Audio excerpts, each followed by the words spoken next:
Assalamualaikum warahmatullahi wabarakatuh. Alhamdulillahi ala ni'matillah. Ashhadu an la ilaha illallah wa ashhadu anna muhammadan abduhu wa rasuluh. Yang saya hormati kepada Bapak Dr. Haji Ahmad Zaini Al-Si MSI selaku dosen pengampu mata kuliah manajemen haji dan umroh. Tak lupa teman-teman semua yang berbahagia, puji syukur kehadirat Allah Subhanahu wa Ta'ala yang telah melimpahkan nikmatnya kepada kita sehingga pada kesempatan kali ini kita masih diberikan kesehatan. Kedua kalinya sholawat ma'assalam mari kita haturkan kepada junjungan kita, beliau Nabiullah Nabi Agung Muhammad Sallallahu Alaihi Wasallam yang akan kita nantikan syafaatnya di yaumil qiyamah nanti. Amin. Langsung saja perkenalkan, nama saya Dwi Nur Khalifah, NIM 184031061 dari kelas manajemen dakwah B semester 5. Pada kesempatan kali ini, yaitu di mata kuliah manajemen haji dan umroh, saya akan mengajak teman-teman belajar tentang petugas haji dan istilah singkatan nama-nama petugas haji. Menurut saya, pengertian dari petugas haji adalah sumber daya manusia atau orang yang membantu mengatur proses penyelenggaraan ibadah haji pada suatu perusahaan biro haji pemerintah. Kemudian untuk istilah singkatan nama dari petugas haji itu banyak ya kawan. Oleh karena itu, kita sering menjumpai para jamaah itu kebingungan saat membedakan istilah dari nama-nama petugas tersebut. Supaya nanti ketika semoga kita bisa menjadi para jamaah haji, amin.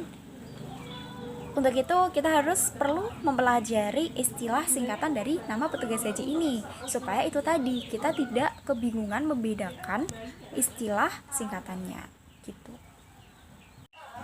Untuk macam-macam istilah singkatan nama dari petugas haji diantaranya meliputi 1. PPIH atau sering dikatakan sebagai petugas non-kloter.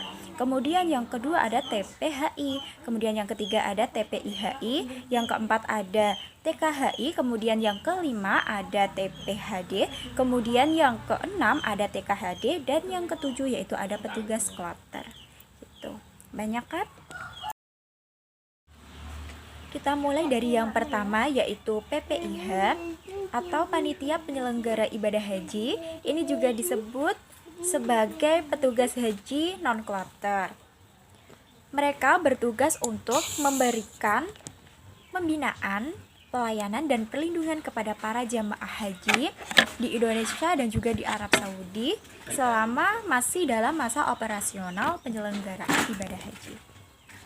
Kemudian yang kedua ada TPHI atau Tim Pemandu Haji Indonesia, adalah petugas yang menyertai para jamaah haji dalam kelompok terbang. Kemudian mereka bertugas untuk memberikan pelayanan umum kepada para jamaah haji sekaligus mendapatkan tanggung jawab atau amanah sebagai ketua kelompok terbang. Yang ketiga yaitu ada TPIHI atau Tim Pembimbing Ibadah Haji Indonesia, adalah petugas yang menyertai jamaah haji dalam kelompok terbang, kemudian bertugas untuk memberikan pelayanan bimbingan ibadah bagi para jamaah haji. Kemudian yang keempat yaitu ada TKHI atau Tim Kesehatan Haji Indonesia, adalah petugas yang menyertai jamaah haji dalam kelompok terbang dan bertugas untuk memberikan pelayanan kesehatan bagi jamaah haji. Kemudian yang kelima ada TPHD atau Tim Pemandu Haji Daerah, adalah petugas daerah yang menyertai jamaah haji dalam kelompok terbang dan bertugas memberikan pelayanan ibadah haji secara umum. Kemudian yang keenam itu ada TKHD atau Tim Kesehatan Haji Daerah. Tim Kesehatan Haji Daerah ini adalah petugas yang menyertai jamaah haji dalam kelompok terbang dan bertugas memberikan pelayanan kesehatan kepada jamaah haji. Kemudian yang ketujuh atau yang terakhir yaitu ada petugas haji kloter atau petugas haji kelompok terbang, adalah petugas haji yang menyertai jamaah haji dalam kelompok terbang dengan menyesuaikan jadwal penerbangan jamaah haji ke Arab Saudi. Demikian pembahasan materi tentang petugas haji yang dapat saya sampaikan, yaitu mulai dari pengertian, kemudian ada juga nama istilah singkatan dari petugas haji, serta tugas-tugasnya. Nah, semua materi ini saya mengambil referensi dari Peraturan Menteri Agama Republik Indonesia Nomor 14 Tahun 2012 Bab 1 Pasal 1 tentang Ketentuan Umum Penyelenggaraan Ibadah Haji Reguler.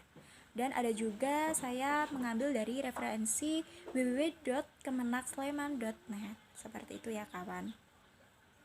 Semoga apa yang saya sampaikan ini bermanfaat bagi kita semua. Kurang lebihnya saya mohon maaf karena saya sadar diri saya masih dalam proses belajar seperti itu. Silakan nanti semisal teman-teman ada tanggapan atau tambahan terkait materi yang saya sampaikan, dengan senang hati saya menerimanya. Tetap jaga kesehatan. Wallahu muwaffiq ila aqwamit thoriq. Assalamualaikum warahmatullahi wabarakatuh.